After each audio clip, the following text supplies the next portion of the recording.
Another day, another dollar. Thank the Lord for another 24. God, I knew that was you. I'm finna go into work. But quick video before I go into work. I'm going to go over some common procedures that occur, working inside a prison. To all my new hirees, people that's going through the hiring process to become a correctional officer, to work inside a prison. These are some things to familiarize yourself with. It's kind of like a routine thing once you've been in and you've been working in the system, But to the people that may just be coming on, you want to familiarize yourself with these things. The first one is going through the metal detector, getting clearance to actually go inside the prison behind the wall, to wherever you're going to be working at for that shift. Going through the metal detector, the big things to remember, they may be obvious, but it happens all the time. And I see staff members get walked out, lose their job. You can't bring no gun into no prison, man. So always be conscious. If you conceal carry, you carry a gun, you got different bags that you may use for work bags, and you may switch it out and use it for like your carrying around bag throughout the day. You might put your gun in and slip your gun in there. Always be conscious. It's just like at the airport, going inside a prison.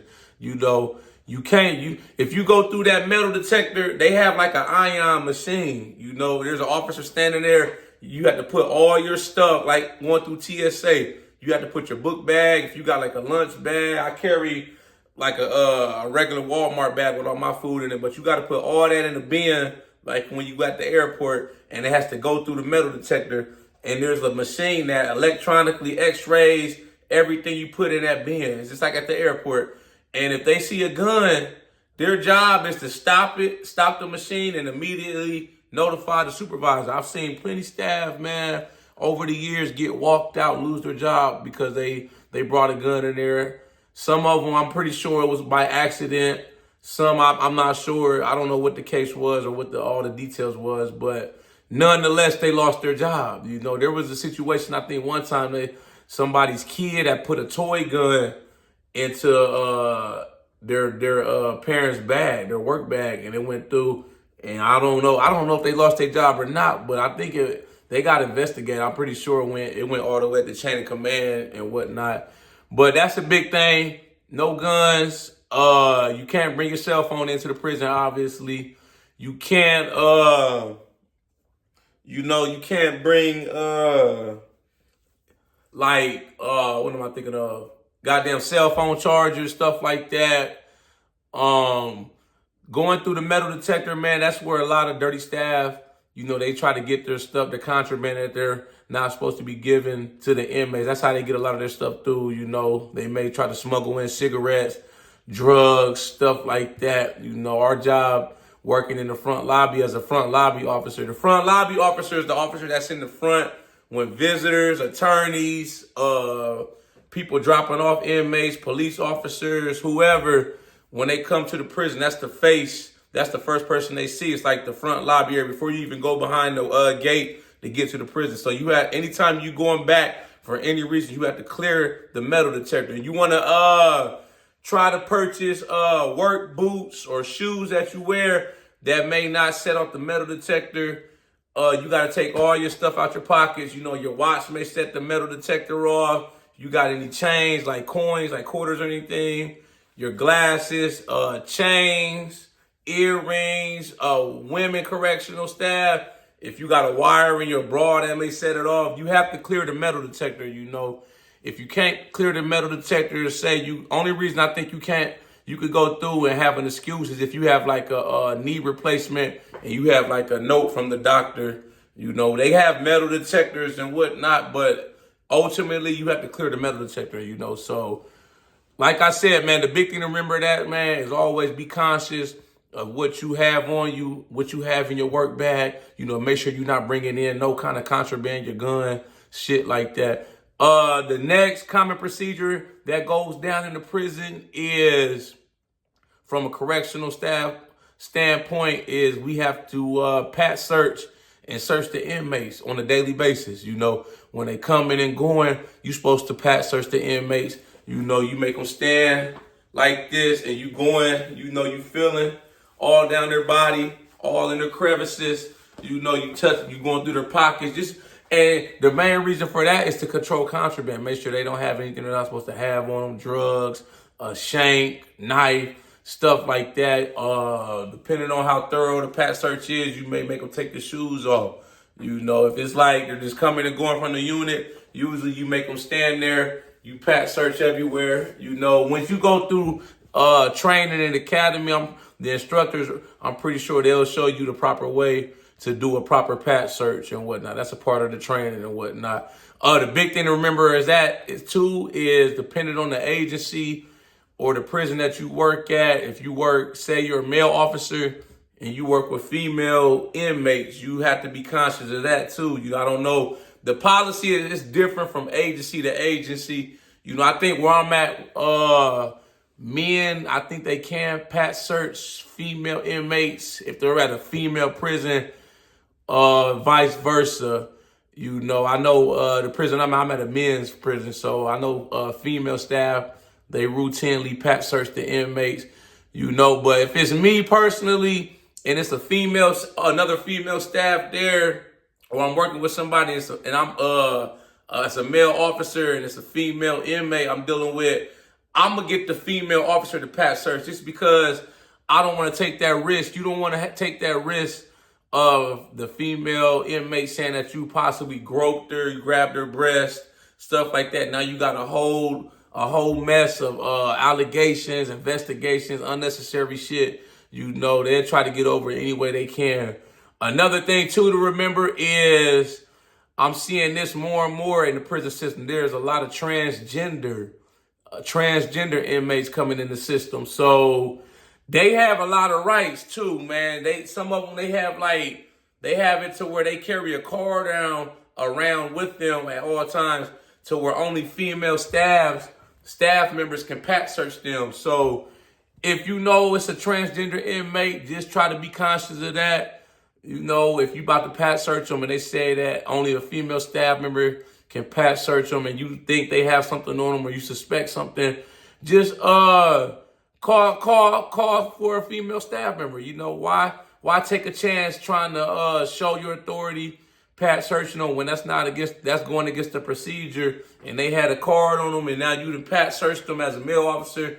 Now you got a lawsuit on you or you being investigated for misconduct, stuff like that. I'm all about not taking any unnecessary chances, man.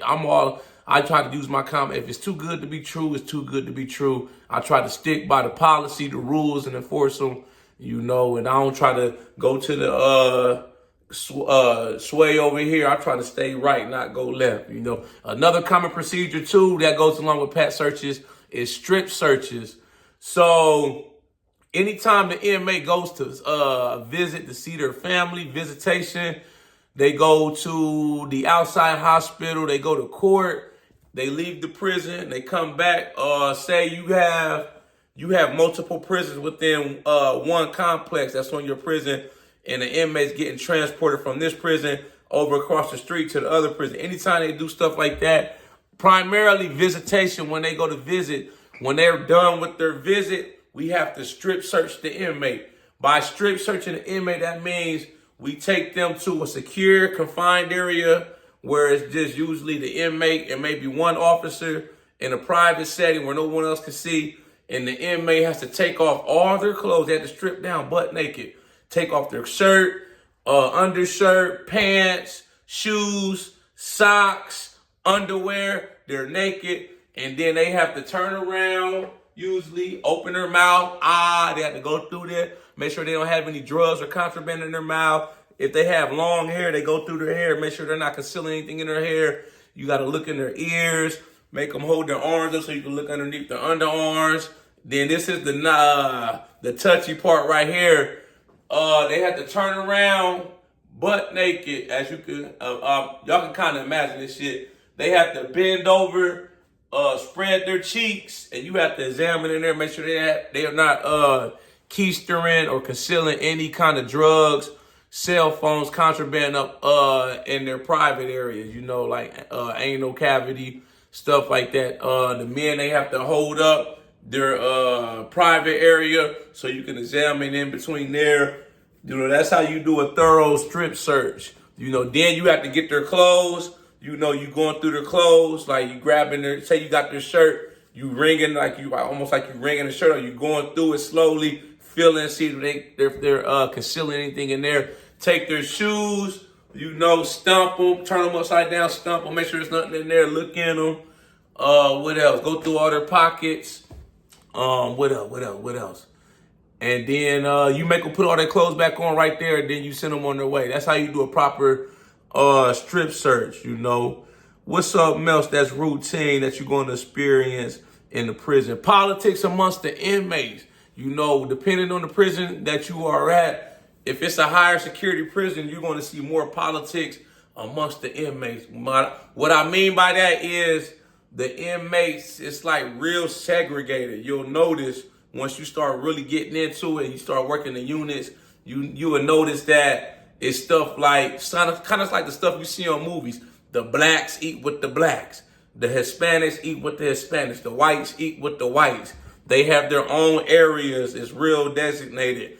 If you got a new inmate on the unit, I have ran into this issue before, and I had to get it correct. I had to call the counselor, whoever, or the case manager or that unit who was in charge of the bed assignments. They tried to put, I think they tried to put a black inmate in the same cell with a Hispanic inmate. Most prisons, you know, even my last prison I was at, the prison I'm at, kind of, but not so much, because it's like kind of like a lower security, but like medium security prisons, high security penitentiaries, you can't house these dudes together, man. It's just because it's so segregated by race or gang, you know. I had an instance at my last prison, my last spot I was at. Dude come on the unit, I think it was a black inmate, like I said, and I got his bed card where his bed assignment is. We go and walk over there with him. It's 2 Hispanics in there. Immediately, he was like, I can't go in there with them. I'm not going in there with them. You know, you ain't got another cell. I gotta, you know. So it was what it was. I had to call the counselor. And I mean, I didn't want to like show a force like you gonna go in there and that's the bottom line. That, you know, that's the last word, being in my authoritative position. I didn't want to do that because I didn't want to cause any further problems, you know, potentially for the next CO that's coming on after my shift is over, you know, because that could potentially lead to a fight. That inmate getting stabbed by the 2 Hispanic inmates in there. So I just tried to think and rectify the situation and move him into a cell with a black guy, you know, be done with it. When you see them on the rec yard, you may see different gangs, depending on your prison. If it's a lot of gang activity, you may see them segregated, working out together. I've seen it at my last prison. It'd be a whole line of Hispanics. They be lined up like they're in the military, and it's another set of them in front of them lined up, man. They be doing burpees. One line do burpees, go down, do the exercise, come up, then the other one. It's like they like so regimented with the shit. You know, it's like, oh, it's a lot of politics, you know. It's like damn near like the mafia or some shit, man. Like if a dude owe a whole bunch of money, like a gambling debt, and they about to try to stab him up, they got to get permission from the shot callers or the big dogs or the bosses of the gang. They got to all agree on it. If it's a problem between the 2 gangs, they try to mediate the bosses or the shot callers over them gangs, shit like that, man. So it's a lot of politics in prisons, man. You know, I've experienced that shit over the years, man. The next common procedure or occurrence that may occur, or I'm not going to say may occur, it's bound to occur at some point, you know, depending on the prison that you at, it may goddamn occur every day. If you at like a lower security, it may occur maybe once a month, once every couple of weeks, you know, is an emergency, a fight, inmate gets stabbed, assaulted, a body alarm, staff needs assistance. You got your walkie-talkie anytime like a staff say is getting assaulted or they got an inmate coming at them, they hit their button on the walkie-talkie and it sends a body alarm to the control center. They alert all the staff member in the prison. We got staff needs assistance on such and such unit. All available radio units respond to this unit. Everybody comes running and converges on that particular area. You may have an inmate get, like I said, stabbed, fight, suicide, medical emergency, man, that's pretty big depending on the prison you at.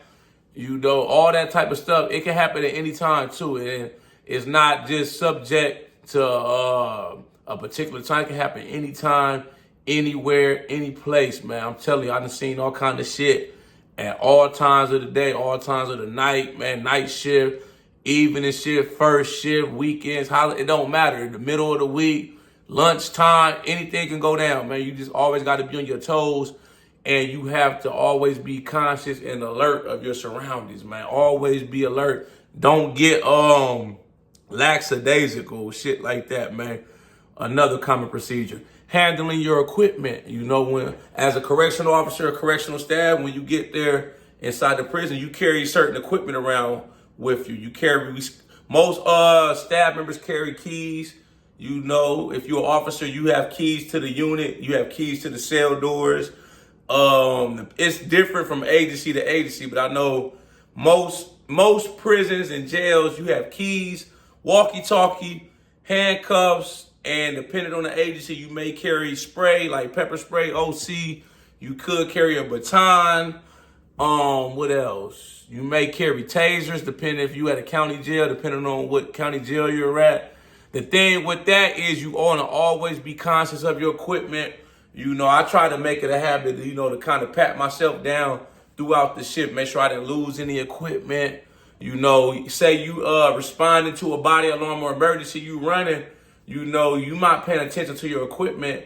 You may have something fall off your duty belt and you don't even know. So after we get done and respond to emergency, I try to make sure I got all my stuff on me, you know, because the last thing you don't want is for an inmate to possibly, you know, they seen that your goddamn OC, it failed, nobody else seen it, they go pick it up. Now they got a weapon to use against you. You don't want no shit like that, you know.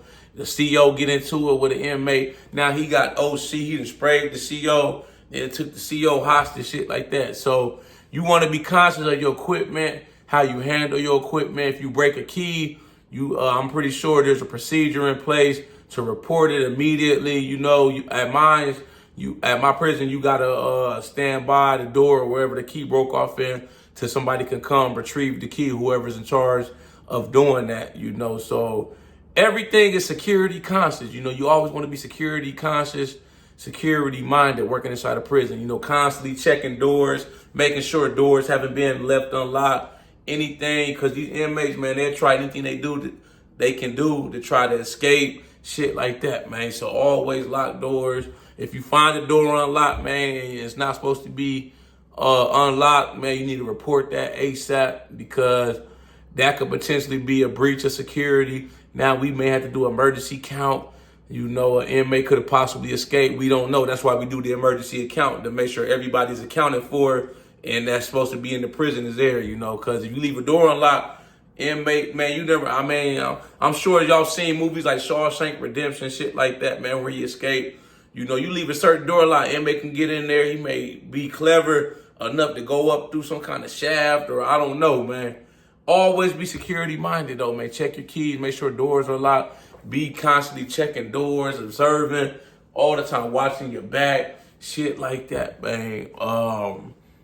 Yeah, I think those are a lot of the things I could think of, man. Everything too is done pretty much at the same time, damn near every day, you know, unless it's like a special situation, like the prison's on lockdown, or it's like an emergency, shit like that. Most of the time, there's like certain times of the day where everything is done, no matter what, at that time, every day. Like whether it be we got to count the inmates, make sure nobody's escaped. It's usually done at certain times every day without fail. You know, it's like this. It's inevitable. It's going to happen. You know, count. They usually do lunch, breakfast, dinner at the same time. They go to rec at certain times. They have certain jobs, or they may go to education. They have certain shit like that they got to do. Everything is routine. Everything is real structure. Only time we deviate from that routine structure, like I said, is if it's an emergency, a fight, stabbing, inmate, assault, inmate get killed, homicide, natural disaster, stuff like that. Drone might have got spotted on the rec yard. Now you got to shut the rec yard down. damn helicopter inmate trying to escape. That's special situation and shit like that you're not prepared for, and you may have to deviate from the normal running of the prison to respond to that situation, you know. Y'all like this video, make sure you subscribe to my channel at The Ghetto Bodybuilder. Follow me on TikTok, Instagram at The Ghetto Bodybuilder. I have merchandise for sale. Shop with me on my website, www.theghettobodybuilder.com. All the t-shirts and hoodies you see on my website, I personally designed myself. So anytime you purchase a t-shirt or hoodie from me, you are personally supporting my creativity, the things that I come from out my head, man, that I put into life onto these t-shirts and these hoodies, man. But yeah, those are some of the common procedures that you'll run into working inside a prison. You know, familiarize yourself with them, man. You can read up on some more, get on YouTube, Google, do some more research and whatnot. But you're bound to encounter those situations on a daily basis working inside the correctional system, baby. Y'all know how we coming. Let's get motivated.